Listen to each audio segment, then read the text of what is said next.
할게요. 지난번에 이제 그 복귀부터 하겠습니다. 지난번에 계속 제가 이제 삼각수렴을 봤었죠. 여기 구간에서 삼각수렴을 본 이유는 이제 제일 중요한 건 뭐가 있냐면 길게 보았을 때 저는 이제 여기를 제가 이제 첫 분석부터 누누이 똑같이 말씀드리지만 이게 1파동 큰 관점에서 봤을 때, 그다음에 이게 2파동, 그다음에 3, 4, 5가 나오고 있는 거라고 생각을 하고 있어요. 주봉으로 볼게요. 일단 피보나치는 지우고 헷갈리니까. 이런 관점을 갖고 있는 사람이고 조금 더 세부적으로 나누면 지금 파동을 이렇게 보고 있고, 3파동이 한 4만 이 정도 나올 것 같아요. 이렇게 보고 있는 사람이고,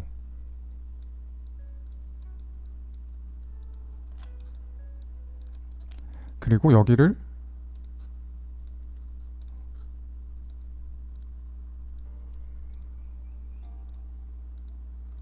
이렇게 보고 있거든요. 그러니까 이제 전체 사이클이 이렇게 될 거라고 생각하고 있어요. 파동 이론적으로, 원래도 파동 이론적으로 이렇게 카운팅을 하고 있고, 이 카운팅에는 거의 아주 높은 확신을 갖고 있고, 수정될 일은 앞으로 엄청난 폭락이 있지 않는 이상 수정될 일은 없을 거예요, 딱히. 근데 그렇게 봤었을 때 지금이 어디 자리냐, 아까 지웠던 노란색에서 3파동이고, 이 파란색에서도 3파동이고, 그 다음에 이 주황색에 3파동까지 나왔죠. 그래서 제가 이제 4파 조정이 나올 자리라고 제가 말씀을 드렸잖아요. 4파 조정이 나올 수 있는 맥시멈 크기는 얼마다? 지난번에 말씀드렸던 것처럼 이 가격이라고 생각을 해요. 29,000 피보나치를 좀 정확하게 찍어야 되는데 하여튼 초중반 정도 생각을 하고 있어요. 근데 이 관점에는 제가 지난 올해 처음 방송을 켰을 때부터 지금까지 이 분석에 대한 변동은 전혀 없어요. 그래서 지금 4시간봉을 볼게요. 4시간봉을 보면 지난번 이미 여기 떨어졌었을 때 제가 맥시멈 떨어질 수 있는 게 29,000 중반 초반 정도라고 생각을 했는데, 그때 3300대까지 떨어졌단 말이에요. 그러면 맥시멈 떨어질 수 있는 게 29,000 이 정도, 딱 이 정도인데, 여긴데 이 근접하게 떨어졌단 말이에요. 그리고 볼륨이 크게 터지면서 강반등이 이미 ABC 강반등이 나왔어요. 그렇죠? 그리고 여기서 수렴을 예상했었고, 이 이유가 뭐냐면, 왜 여기서 그러면 한 번 더 ABC로 내려갈 수도 있고 수렴도 나올 수 있죠. 근데 왜 내가 수렴을 예상을 했냐면, 여기서 이미 618 지점, 그러니까 떨어질 수 있는 지점, 거의 맥시멈 지점까지 거의 다 왔고 볼륨이 많이 터졌기 때문에 반등 이후에 횡보가 올 가능성이 높다고 판단을 한 거예요. 물론 이렇게 ABC로 떨어질 확률도 있었는데 제가 너무 확신을 이쪽에 가졌나 봐요. 물론 이거는 사람이 분석할 때 너무 한쪽에만 확신을 두면 안 되지만, 일반적으로 떨어질 수 있는 지점까지 진짜 거의 다 왔고 볼륨도 크게 터졌고 반등도 세게 와서 거래량이 줄고 있었기 때문에 저는 이걸 삼각수렴을 본 거죠. 큰 관점에서 여기를 계속 제가 조정 4파 부근이라고 보고 있는 거는 한 번도 변함이 없고, 두 번째로 여기서 618 부근을 거의 다 찍어줬기 때문에, 그 다음에 볼륨이 크게 터졌고, 그리고 볼륨이 줄면서 횡보하고 있기 때문에 이게 두 번째고, 좀 더 디테일하게 보면 세 번째 이유는 지난번에 제가 그러니까 삼각수렴 나올 거라고 예상했던 지점이 이 지점이었죠. 여기 이 점의 시간봉을 보면 그 지점이 여기거든요. 시간봉을 보면 상승 다이버런스가 있어요. 가격이 여기랑 가격이 빠졌는데 RSI 시간봉 보면 올라왔죠. 반등이 나왔어요, 실제로. 그리고 떨어지면서 여기가 이렇게가 두 군데가 15분봉 상승 다이버런스가 있어요. 이러면 이게 추가 하락보다는 횡보로 보는 게 정확한 분석인 거예요. 근데 왜 틀렸냐? 이게 분석의 한계인 거예요. 저는 이 부분을 제가 손절을 치고 되짚어 봤거든요. 되짚어 봤는데 똑같은 상황이 와도 똑같은 판단을 할 거예요. 아무리 봐도 여기에서는 횡보 가능성이 높았다고 봐요. 왜냐면 아까 내가 세 가지 근거를 댔잖아요. 내가 그냥 무조건 주장하는 게 아니라 맥시멈 빠질 수 있는 가격이 29,000 초반인데 29,000 초반까지 거의 다 왔었고, 맥시멈 빠질 수 있는 가격까지 거의 다 왔었고, 볼륨도 많이 터졌고, 볼륨이 줄면서 횡보하는 모습이 보이니까 삼각수렴에 가깝다라고 생각을 했고, 여기서 추세 전환 신호가 있었기 때문에 여기서 그러면 더 수렴이 연장돼서 ABCD가 나오겠구나, 그리고 상승하겠구나. 그래서 여기에서는 들어가는 게 맞아요. 똑같은 자리 전 진짜 손절을 치면 이 생각을 하거든요. 과연 내가 분석이 틀렸던가, 아니면 내가 매매 진입을 잘못 판단했던 건가 이런 것들을 생각하는데, 같은 모양이 그려지면 다시 한번 여기엔 진입을 할 거예요. 비록 이번에 틀렸지만 내가 분석을 잘못한 게 아닌 거라고 생각을 해요, 진짜로. 그리고 이제 분석을 떠나서 매매적으로 기술적으로 보더라도 여기서 롱매수 추격 진입 들어갔죠. 그다음에 손절 라인 제가 이 밑에 삼각수를 봤단 말이에요. 그럼 손절 라인 여기란 말이에요. 그렇죠? 지금 여기 있었고 손절 라인 여기란 말이에요. 그리고 1차 목표가 어디예요? 1차 탑 TP가 여기고 2차 TP가 어디예요? 여기에요. 누누이 얘기했지만 손익비가 이렇다고요. 손실은 이만큼, 수익은 이만큼, 또는 이만큼.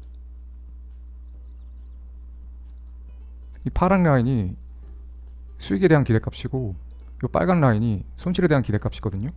그래서 결과적으로 모든 걸 종합해 봤었을 때 분석적으로도 그렇고 그다음에 손익비적으로도 그렇고 매매적으로도 그러니까 기술적으로도 봐도 그렇고 여기는 내가 매매 분석을 잘못하거나 매매를 잘못한 구간이 아니에요. 그러니까 합리화하려는 게 아니고 제 스스로 그렇게 생각해 봤어요. 아 이게 내가 이번에 분석을 좀 잘못했던 건가? 아니면 매매를 잘못했나? 라고 생각을 해봤지만 똑같은 구간이 오면 똑같이 분석할 거고 앞으로 똑같이 손절을 칠 거예요. 진입을 했다가 그럴 것 같아서 이거는 어쩔 수 없는 손절이었다라고 생각을 해요. 어쩔 수 없는 손절이었다고 생각을 하고 실제로 손절도 그렇게 크게 안 나갔어요. 저는 제 기준으로 한 7% 나갔거든요. 물론 제가 조금 더 타이트하게 빨리 손절을 치긴 했어요. 근데 큰 차이는 없어요. 조금 명확하게 말씀드리면 이 구간이었죠. 이 구간에서 방송하다가 반등해서 여기서 롱을 탔고 떨어졌을 때 밑에서부터 올라오는 수렴 라인이 대충 이 정도에서 이 정도 되거든요. 근데 사실 저는 여기에 보시면 이때 방송 끝나고 보신 분이 있을지 모르겠지만 여기에 가격 떨어지면서 5분봉 상다가 만들어졌거든요. 상승 다이버스가 보통 이렇게 되면 1파동 나오고 되돌림 찍고 그 다음에 다시 이렇게 위로 올라가는 경우가 일반적이에요. 그래서 당연히 여기서 반등 나오길래 5분봉 상다 먹고 위로 올라가는구나 라고 생각을 했어요. 당연히. 근데 새벽에 가격이 도로 곳곳에서 떨어지는 거 보고서 다이버스가 여기서 나왔는데도 불구하고 다이버스를 깨고 다시 내려가려고 한다. 그리고 한 번 더 떨어지면 다이버스가 안 생긴다는 걸 보고서 내 분석이 틀렸구나. 그러면 밑에서부터 올라오는 손절 라인이 여긴데 이쯤 되는데 나는 5분봉 상승 추세 전환 지점이었던 여기를 기점으로 손절을 치자 해서 조금 더 손절 라인을 좀 더 당겼어요.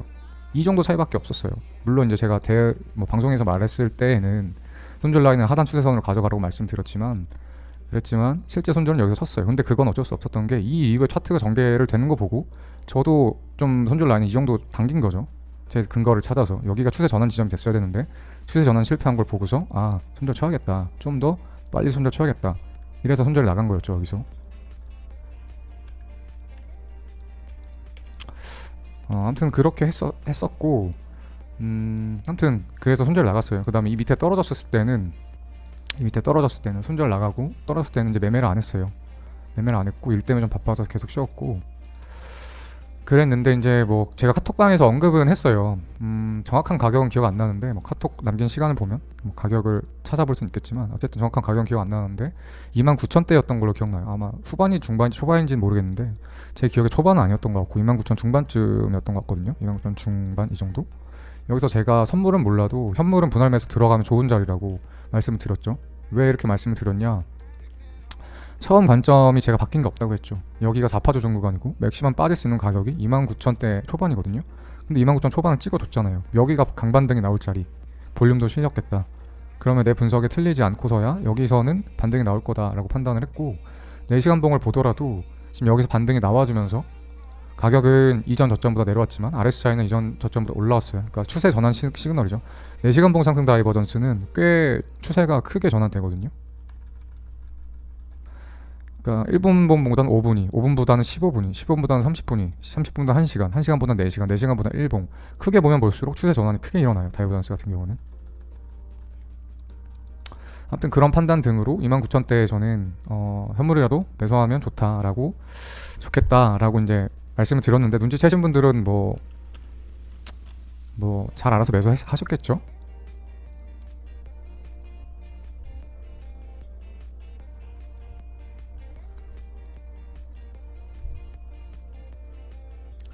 HSS 29,000원이 맥시멈이라고? 그거는 제가 말씀드렸잖아요. 여기 파동 카운팅을 그러니까 왜 29,000 초반이 맥시멈이라고 생각을 하냐면 파동 카운팅을 저는 아직 이거라고 생각을 하고 있거든요. 이거라고 생각을 하고 있어요. 근데 만약에 진짜 저는 안 틀렸을 거라고 생각하는데 만약에 진짜 내 파동 카운팅이 틀렸다, 진짜 추가 하락이 있다 라고 하면 제 방송 계속 안 봤었나? 만약에 이게 3의 3이 다 나온 거다. 여기서부터 여기까지가 이미 파동이 다 나온 거다라고 하면 그러면 앞파동이 어떻게 돼요? 이렇게 되죠. 1, 2, 3, 4, 5겠죠? 이러면 피보를 어떻게 찍어야 돼요? 여기서부터 여기까지 찍어야 되죠. 그러면 27,500까지도 열리긴 해요. 27,500 정도 되겠네. 어쨌든 이게 빠질 수 있는 최대치이긴 하거든요. 이렇게 카운팅 했었을 때. 근데 저는 아직 아니라고 봐요. 이게 아직 다 아니라고 봐요. 이걸 내가 만약에 이렇게 수정할 경우는 여기서 삼각 수렴이 진짜 오랫동안, 아주 오랫동안 거의 최소한 6개월에서 1년 정도 사이로 수렴이 계속 나오면 이렇게 수정할 생각은 있어요. 근데 앞으로 6개월 동안 횡보하는지 안 하는지를 지켜봐야겠죠.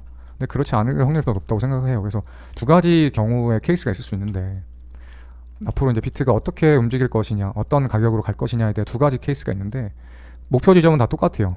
4만 후반까지 단기간 갔다가 조정을 받을 거라는 건 똑같고 그 전에 한 번 더 반등 이후에 떨어질 것이냐 이러면 27,000대, 그렇지 않고 여기서 그냥 올라갈 것이냐 이 차이거든요. 근데 어쨌든 최종 목표는 똑같아요. 내가 만약에 분석이 틀리면 27,000까지 하락 있을 거고 여기가 진짜 마지노선이에요. 이 이상의 하락은 없어요.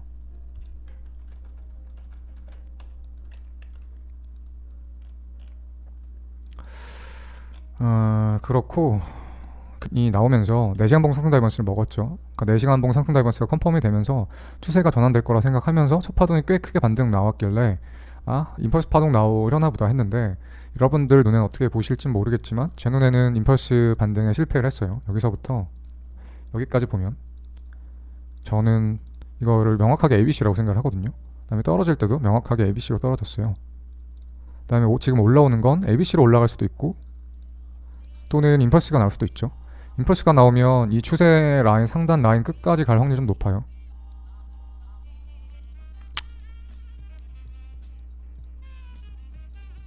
뭐 이런 식으로 임펄스가 나오면, 그렇지 않으면 좀 짧게 떨어질 거고. 근데 여기가 335 ABC가 나올지 333 ABC가 나올지 알 수는 없어요. 어쨌든 근데 그래서 이제 여기서부터가 다시 고민인 거예요. 왜냐하면 첫 파동 임펄스 파동이 나왔으면 여기 이 A 파동 뒤에 B 조정 파동 뒤에 이 C 파동도 그냥 임펄스 5파동 카운팅한 다음에 거기서 숏으로 스위칭하면 너무 쉬워요. 왜? 나올 수 있는 게 535 ABC밖에 없으니까. 여기가 5파동으로 나왔으면 5, 3, 5 ABC밖에 없으니까 이러면 너무 편하거든요. 근데 여기가 ABC로 나와가지고 위에가 335가 될지 333이 될지 알 수가 없어서 위에 숏 스위칭 또는 이제 롱 포지션에 대한 익절 가격이 정확하게 추론하기가 힘들죠. 이거는 지켜보는 수밖에 없어요. 방법이 없습니다.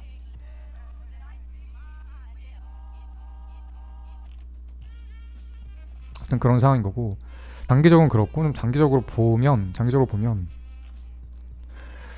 지금 어쨌든 ABC가 나왔단 말이에요. 이렇게 큰 ABC가 완성이 됐어요.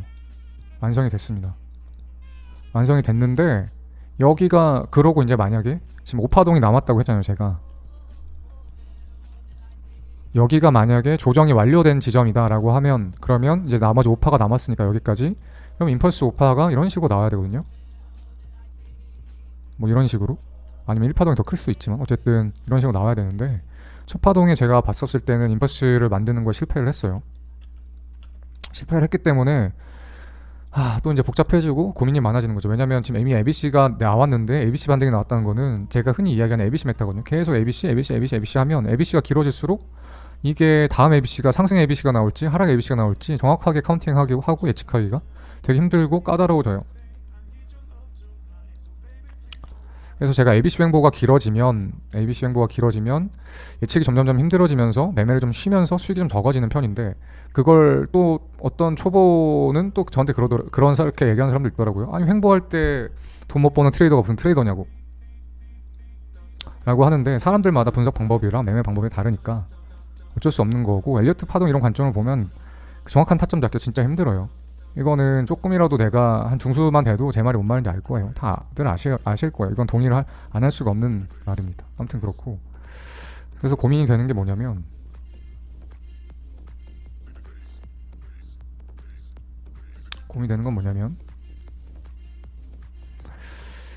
이제 제일 가능성 높은 건 어쩔 수 없이 또 수렴을 봐야 되는 것 같아요. 어쩔 수 없이 또 이게 한 번 더 이런 식으로 나온다는 건, 그러니까 가능성 있는 건 아직도 조정이 끝나지 않았다는 거 라면 이런 식으로 나올 거거든요.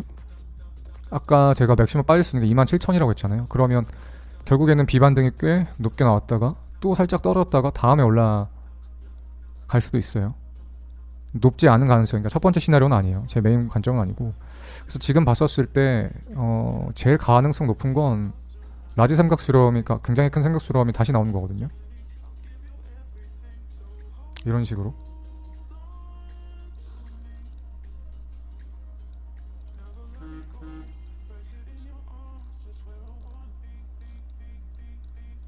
이걸 가장 가능성을 높게 보고 있어요. 왜냐면 가격이 제 분석이 틀렸지 않았다고 하면 29,000 초반이 맥시멈인데 이미 그 가격을 도달했어요. 도달하고 4시간 봉 상승 다이버스가 나왔는데 임펄스가 안 나왔으면 아직 조정이 안 끝난 거고, 이 가격보다, 이 가격, 여기 29,000 가격보다 더 떨어지지 않으면서 조정이 이어나갈 수 있는 건 횡보 조정밖에 없기 때문이에요. 그래서 이 가능성을 가장 높게 보고 있어요. 그래서 당분간은 비트가 뭐 올라갔다가도 떨어지고 또 올라가고 또 신고가 찍을 것처럼 보이지만 또 조정 오고 이러면서 아주 긴 기간 동안 횡보가 이어질 거라고 생각을 하고 있고, 누누이 이야기하지만 비트가 이렇게 고점에서 안정되게 횡보를 하면 알트가 날뛸 거예요. 그래서 비트는 만약 못 올라가더라도 이제 알트들이 미친듯이 끌어올라서 날뛸 가능성이 높다고 생각을 합니다. 만약 이렇게 연출이 된다라고 하면. 그래서 이렇게 될 가능성을 가장 높게 보고 있어요. 그냥 횡보한다가 아니고, 이번에 분석 한번 틀리니까 내가 무슨 뭐라고 해야 되지? 근거 없이 선동하는 뭐 리딩방 하는 사람처럼 나를 보는 사람이 있더라고요. 댓글에 한 명 누가 남겼던데, 그런 게 아니에요. 저는 리딩을 하는 것도 아니고, 그 다음에 근거 없이 분석을 하는 사람들도 아니고 사람도 아니고. 아마 제 말이 이해가 안 된다면, 혹시 제가 지금 설명한 게 이해가 안 간다면 엘리어트 파동 이론을 모르시는 분일 거예요. 아니면 정말 조금만 알고 계시거나. 아무튼 다시 한번 정리해서 말씀드리면, 이미 618 가격을 터치했는데 임펄스가 안 나왔다는 건 아직 5파동 상승파동이 시작이 안 했을 가능성이 높다는 거고, 그렇게 봤으면 5파도 시작 안 했고 4파도 끝나지 않았으면 삼각수렴밖에 없다는 거예요. 그래서 삼각수렴이 가장 높다고 보고 있는 거고, 이 분석이 틀렸을 가능성도 있어요. 뭐가 있냐면, 여기가 임펄스인 거죠. 난 여기 ABC로 분석했는데 이게 임펄스인 거죠. 이러면 제 분석이 틀렸을 가능성이 있어요. 이거를 임펄스 1파동이라고 생각하면 이제 이런 식으로 엄청 크게 상승이 나올 거라고 예상해야 돼요. 왜냐면 1, 2, 3파에 1, 2, 3, 4, 5에서 3파 완성되고 4파 나오고 5파 나오고, 이게 이걸 1파동으로 카운팅한 사람과 여기에 삼각수렴이 나올 거라고 생각하는 저라는 사람의 차이거든요. 그래서 이 첫 파동의 모습이 임펄스인지 ABC인지 이걸 구분해내야 돼요. 이거는 뭐 규칙적으로 이게 임펄스인지 ABC인지 알 수 있는 방법이 없어요. 그냥 주관이에요. 과거에 이렇게 차트 모습이 이렇게 저점 이후에 흘러나온 이 파동 모습을 보고 실제로 이 이후에 임펄스가 이어졌는지 ABC가 이어졌는지를 과거 차트 통해서 통계를 내는 수밖에 없어요. 이건 주관입니다. 주관. 100% 주관이에요. 하지만 저의 주관이긴 하지만 저는 객관적이라고 생각해요. 왜? 과거 차트를 다 뒤지면서 이런 모양을 통계를 내어봤었을 때 ABC 확률이 훨씬 높구나. 이거 임펄스로 보면 틀릴 확률이 훨씬 높구나. 이런 걸 내 스스로는 뽑아냈기 때문인 거고, 그래서 누누이 얘기하지만 저는 이렇게 분석하지만 여러분들은 여러분의 데이터를 뽑으셔야 돼요. 과거 차트를 돌려보면서.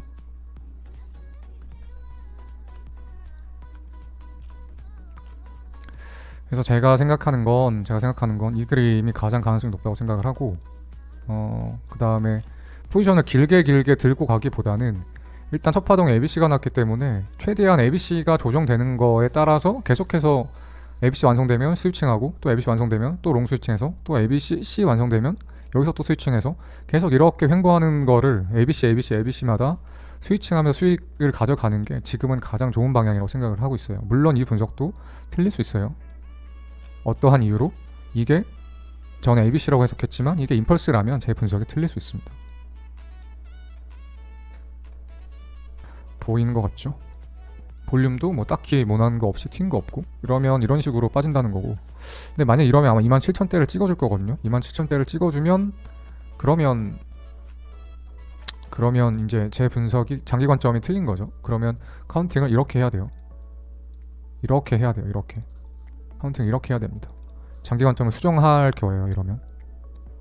근데 이렇게 될 확률, 그 다음에 앞선 이렇게 카운팅해야 될 확률, 또 그리고 이렇게 카운팅한 다음에 한 파동이 또 남았다고 보는, 여기 이렇게 1, 2, 3, 4, 5 한 파동이 더 남았다고 보는 거는 개인적으로 뭐가 몇 프로 정도라고 생각하냐라고 하면 저는 이게 이렇게 될 확률이 80%?